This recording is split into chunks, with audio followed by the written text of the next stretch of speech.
Hey everyone, thanks for being back on the show with Audit Podcast. Today I'll be interviewing a very intelligent Roblox developer called Threasto.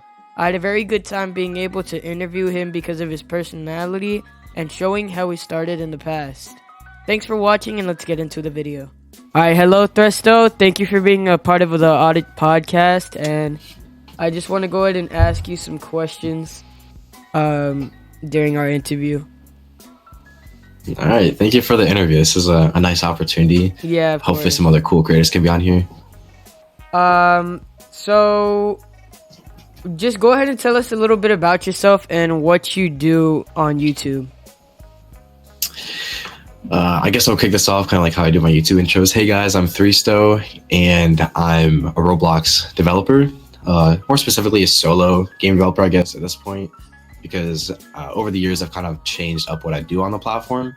If you go back to my old content, you'll see that I kind of started with building, modeling, particles, that sort of stuff. But now I've sort of shifted over into programming because I really found my footing now. So I feel like I've been able to make the content I want now a little better, I guess, on a more consistent schedule.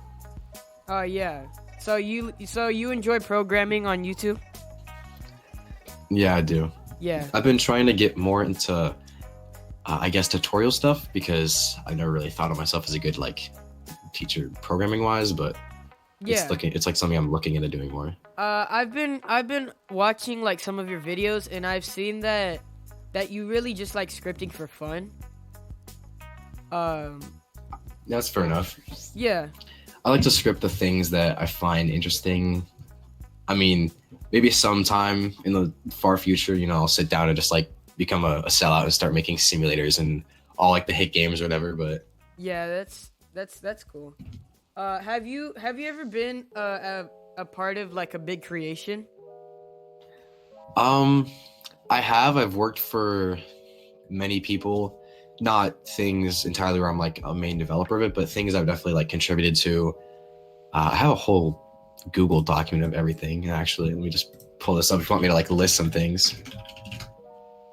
Yeah, that'll be great. All right, let me find where I put it. But it was mostly stuff in the past, like doing building work for people, something like just being my friends, and then they go on to release successful games or whatever. Yeah. But also, I feel like I've become sort of a name in the community with some bigger creators as well. Like, for example, I don't know if you know Mr. Chicken Rocket. He's a programmer I really look up to. Oh yeah. He's really good at programming. He's kind of popular for a couple different things, but I'm kind of close with him, so I did models for him. But then there's also some just closer friends like my peers that I've done stuff for, like my friend Edmund. He released Rooftop Basketball. That's a pretty, I guess, successful basketball game. So I've been doing some of those maps for the last couple of years. Yeah, and then of course, I think everyone knows at this point, I've done quite a lot of stuff for RoBuilder. So, so you do you work for RoBuilder or he kind of just DMs you? it's mostly just he'll DM me and be like, "Yo, you want to make some of this stuff, or you want to do a video on this?" So sometimes the videos we do will end up stuff in his games. Like some of the particle stuff I do would be stuff that actually made it into those games. So you'd see the simulator particles I make, and then you go play the game and you see my particles there. Yeah. So my next do you do YouTube full time and developing? I wish. Right now I'm still in high school. I'm in my junior year. I was supposed to, I guess it's getting a little more personal, but I was supposed to be in my senior year, but last year's out for medical reasons. And that was one of the big reasons why I kind of took a big break from YouTube. I guess just trying to have to, deal with all that real life stuff. But now I feel like that's an opportunity where, I have this extra time to kind of find my footing before I have to graduate and then, go out in the real world or whatever. But hopefully I can turn my Roblox stuff and YouTube into, career. I never really thought I could turn YouTube into a full-time thing because of school and all that. Mm-hmm.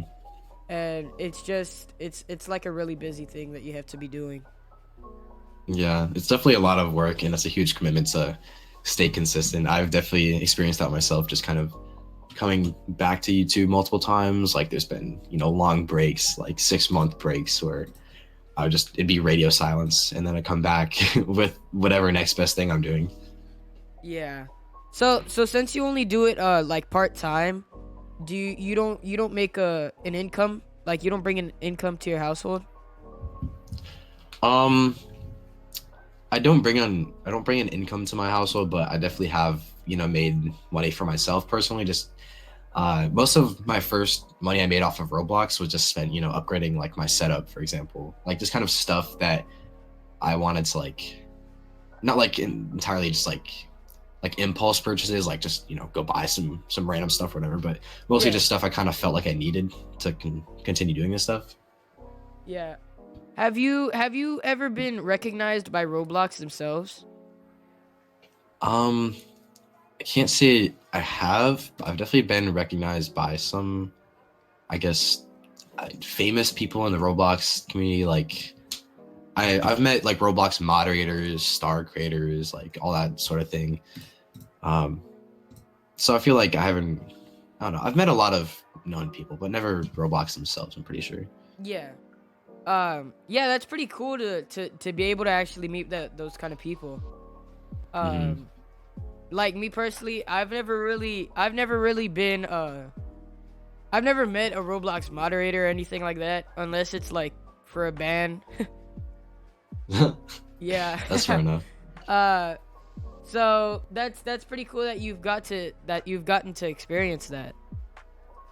Yeah, it's definitely something I always like wanted, just be like, oh, I want people to like recognize me like when I was younger and whatnot. Like I always had the dream of making games, and I'm like, I want to be famous someday. I mean, who doesn't like think that like when they're younger, like, oh, I want to be famous. Yeah. But Like it really has become like a thing where, I've never really had like a dream of wanting to be famous, but I've always had this thing that I've wanted to have a successful game running more like a hotel kind of game or a restaurant, yeah, like a role play. And because those are definitely like more community focused. I feel like I that. just thought that like even being a contributor to a game like that would just be Yeah, a great thing to have. I feel like part of that is definitely that community aspect. Communities, I feel like, are one of the best things you can have for a game. Like that's kind of why I've stayed away from simulators and whatnot. Like games that are just entirely money focused, because when you really find like your niche, like you really can build a community out of that. Yeah. So like speaking of money, like do you have an estimate of how much you've actually made throughout your Roblox time? Um,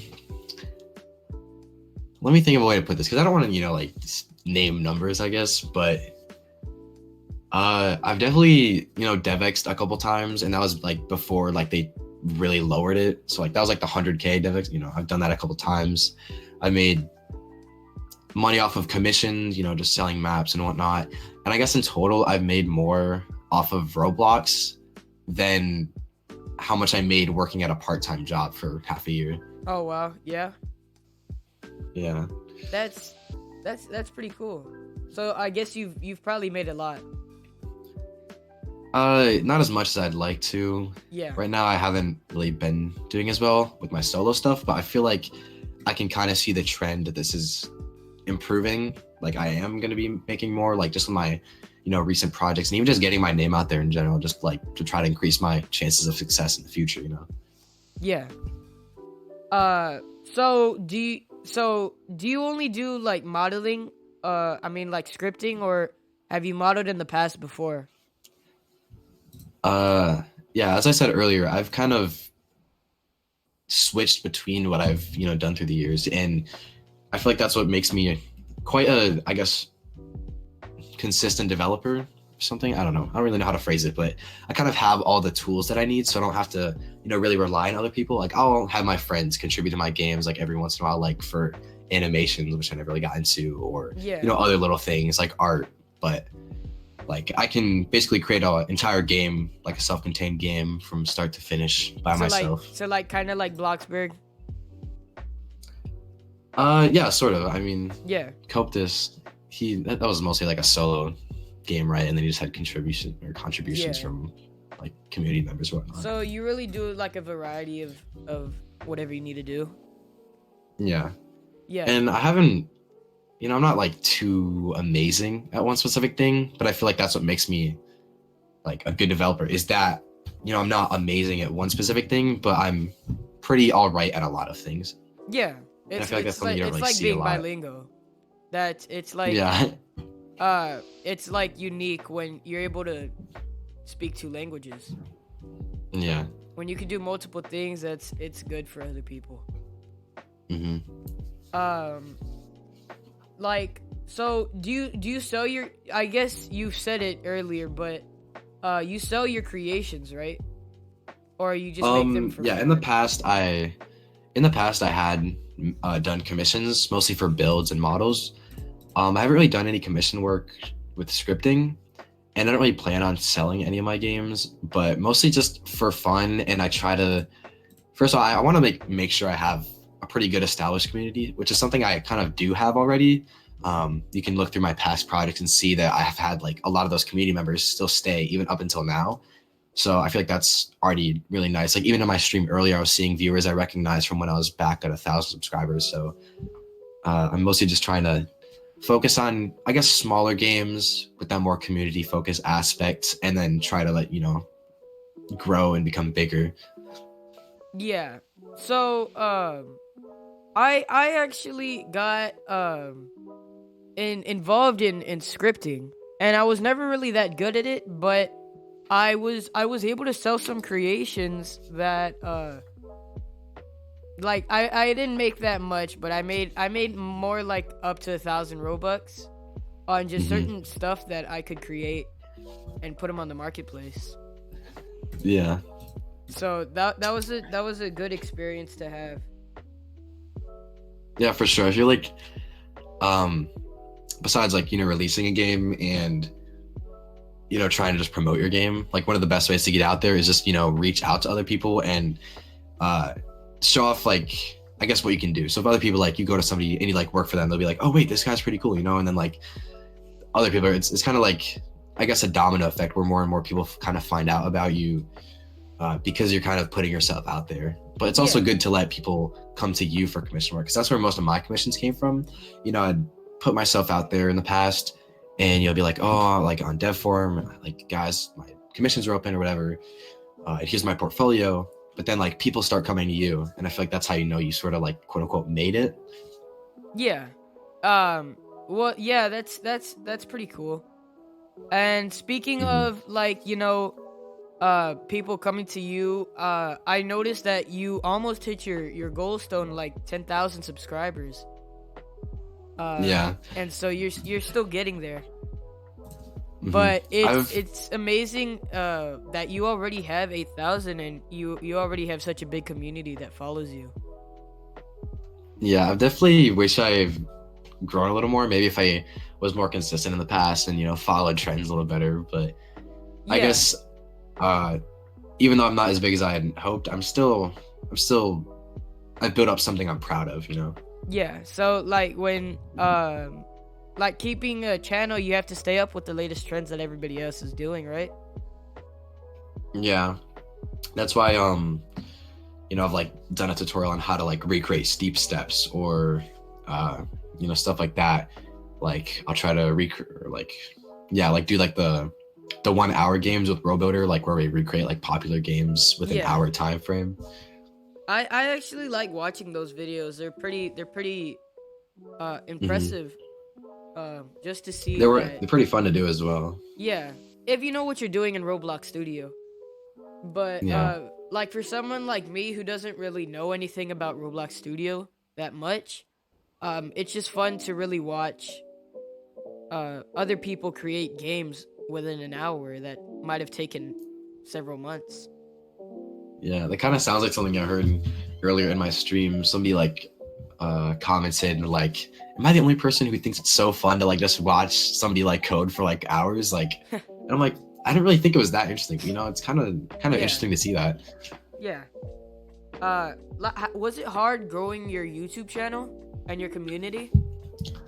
At least at first it really wasn't, because I kind of had the connection with RoBuilder. So some of my first videos were just like doing stuff with RoBuilder. So I kind of already had people funneling into my channel. He was only about like 70,000 at the time, like I think. But I Oh remember yeah. like we actually go back before he even had that channel. Oh yeah. When Because his old channel was Incel Plays. RoBuilder has a huge community now, Oh and yeah. he's about to reach 300,000 subscribers. That's really impressive. So it's amazing that you've been in connection with him that long to be able to make games. It's definitely, yeah, it's been cool to see like all his growth, and I feel like this is so cool getting to see people around me just, get successful. Yeah. Have you and RoBuilder ever talked about making a successful game together?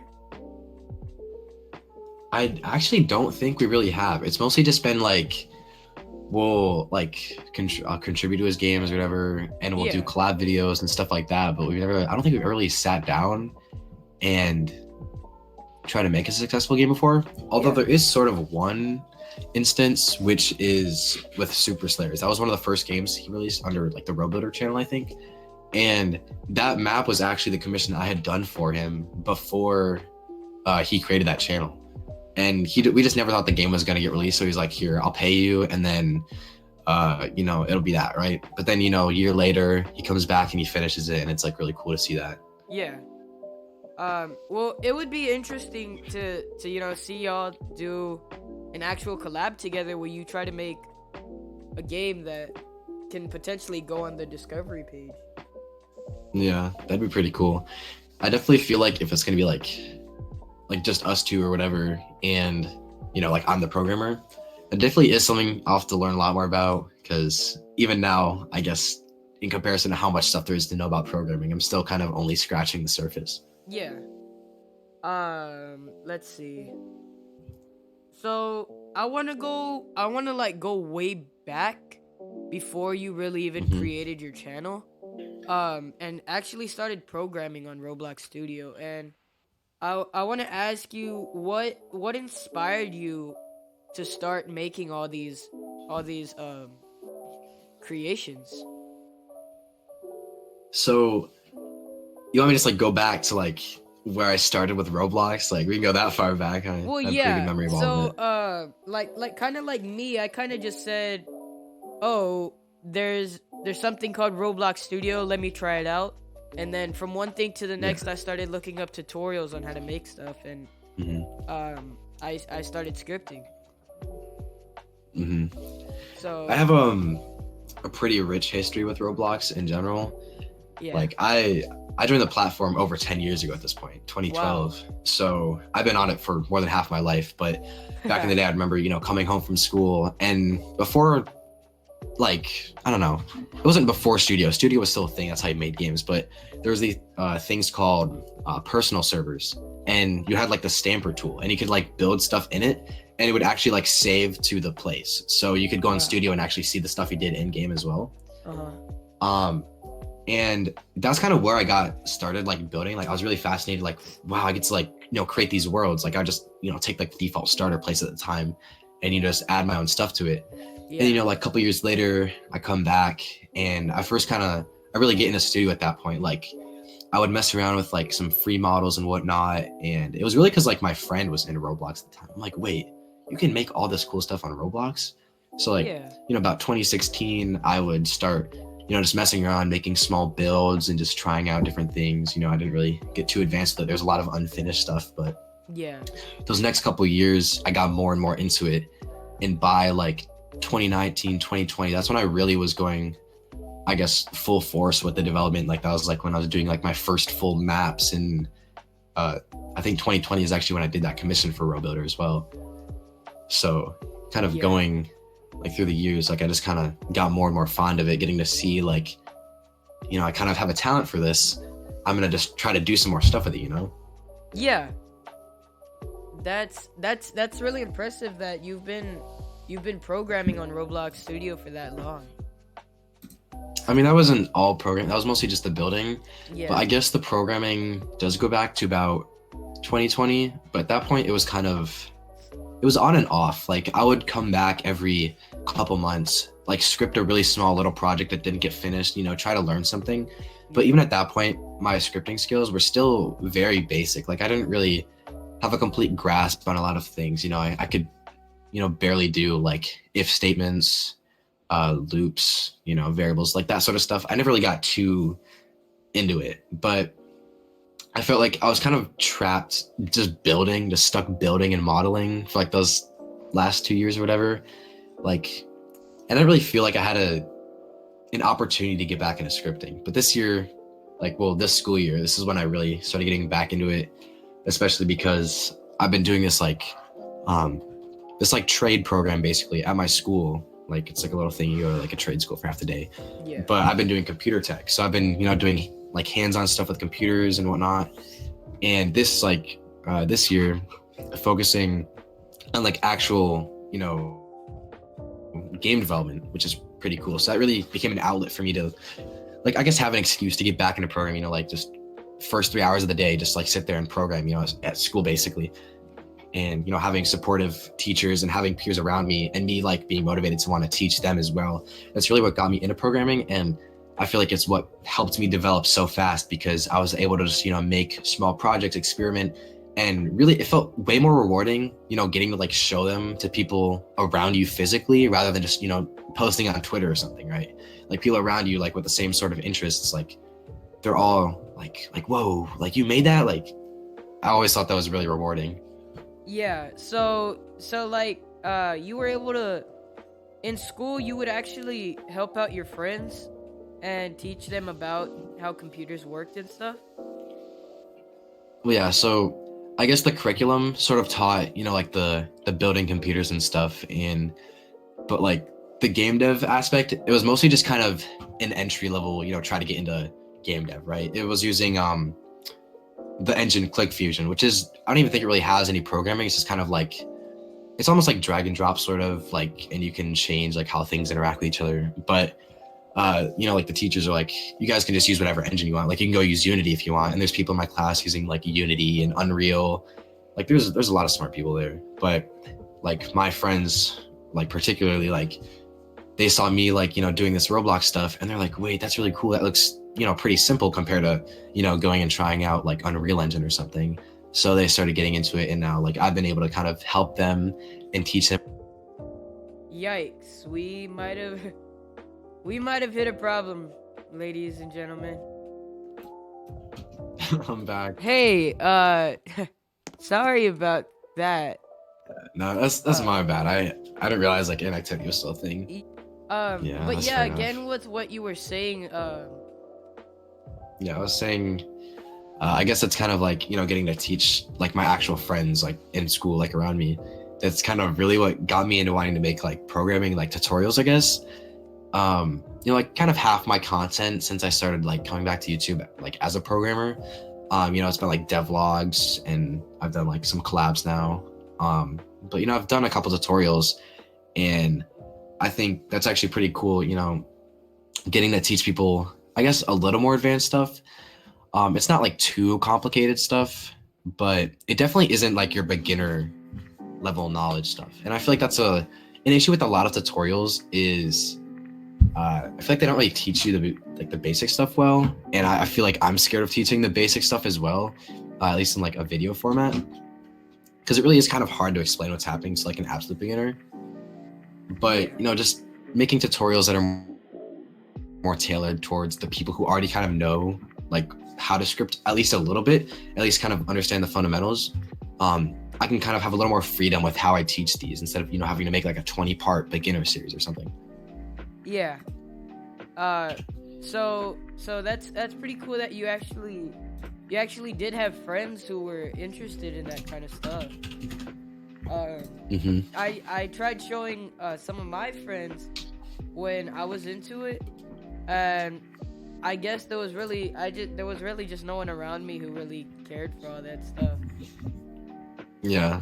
But I definitely I also I can realize that. I also wasn't really taking like like computer classes when I was doing that. So but that's pretty Yeah, I feel like cool. definitely a lot of people, I don't know, there's like, I guess like the average Joe just isn't really interested in it. Like I'm sure like there's a lot of people that like, they'll go home and play Roblox like on their phone or whatever, but it Yeah, feels like a lot of people, you kind of have to be like more the kind of type that, wants to create rather than just play what people have created.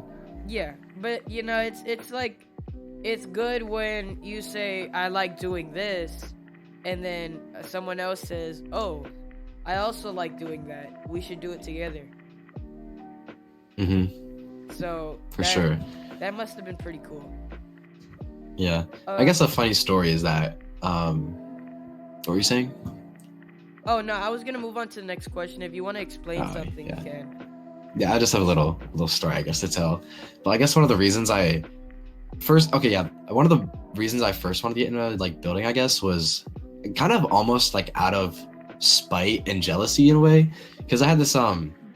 I'm still friends with him, but I have this friend, and he doesn't do Roblox dev anymore, but he like would build stuff, back in 2016, and I'm like, wait, I want to do that too, like we would make like a couple little like team crates together or whatever, but I like always felt like he was better than me, so I always kind of wanted to just do it just to prove I was a little better, but then I Yeah. really just got invested into it, and I'm way better than he ever was now, but I guess that's what happens after years of experience and just kind of really finding a passion for it. It's kind of with scripting too, because like those 2 years where I was on and off with scripting, that was kind of because I just wanted to, make stuff like he did. But Yeah, now, but I'm releasing my own games, there's usually nothing wrong with competition. Yeah, You always want to try to be better than the person next to you. that's So true. that's good that you had the dedication and the motivation to want to beat him in Yeah. what you were doing. Hmm. So back to what you were talking about, like speaking of Unity and Unreal and all those game developing engines. Do you personally make games on other engines like that? So I've never really gotten into Unity or Unreal Engine, but there are two, I guess, engines. One of them is, I guess, an actual engine, and one not really. But um, I guess we can start like with where I got into making games, really. Like besides Roblox. So I don't know if you've ever heard of the website Scratch. Um, like it's like the block coding, Uh, scratch.mit.edu. I might have heard of that. Yeah, it was pretty popular like years ago. It's definitely a very easy way to get into making games, like as an introduction. And I would make just like little projects on there. And because it's all block coding, like just drag and drop like different blocks of code. It was very easy to kind of, get started with that and just make some little projects, even if they weren't good, even if they weren't like really organized.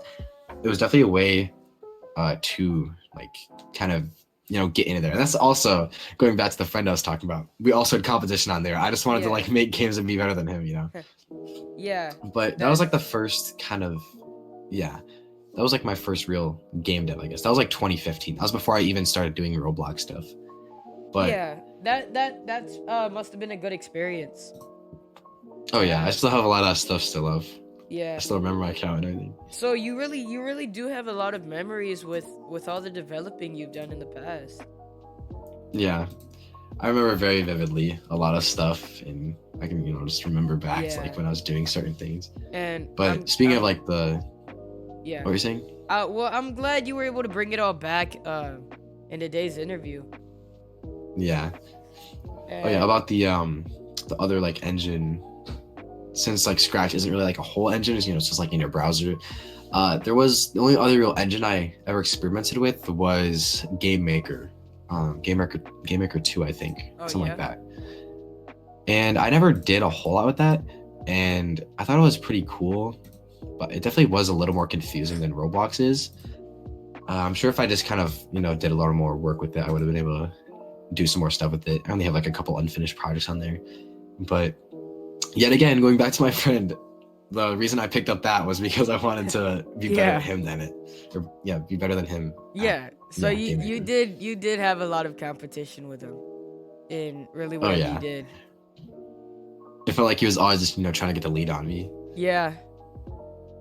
Um well, thanks for being a part of this. This is a really big favor you've done for me. Yeah, no problem. And I'm always down for like an interview, just talk to people. yeah, and I'm glad we were able to talk today about your past. I like getting to just reminisce about old times. Just kind of rant about stuff in the past. Yeah. It's kind of a way to reflect for me as well. Just kind of seeing how far I've come. Yeah, and I'm glad you were able to show the progress that you've created on YouTube for your community. And hard work always pays off. That's true. It does pay off. Maybe not as big as I want right now, but definitely I can see like even just getting to 8,000 subscribers on YouTube, which doesn't seem like a lot compared to all the big creators, but compared to like most people who even just try to upload one video to YouTube, like most people never really get there. But through my hard work and just kind of commitment to trying to come back time and time again, it really has paid off, and I'm hoping it pays off a little more with both my games and YouTube in the future. But yeah, and I'm sure in the future you'll be able to hit all your goals that you want to hit. So thanks for being a part of this, and everybody, this is the Audit Podcast, and I'll go ahead and see you in the next video.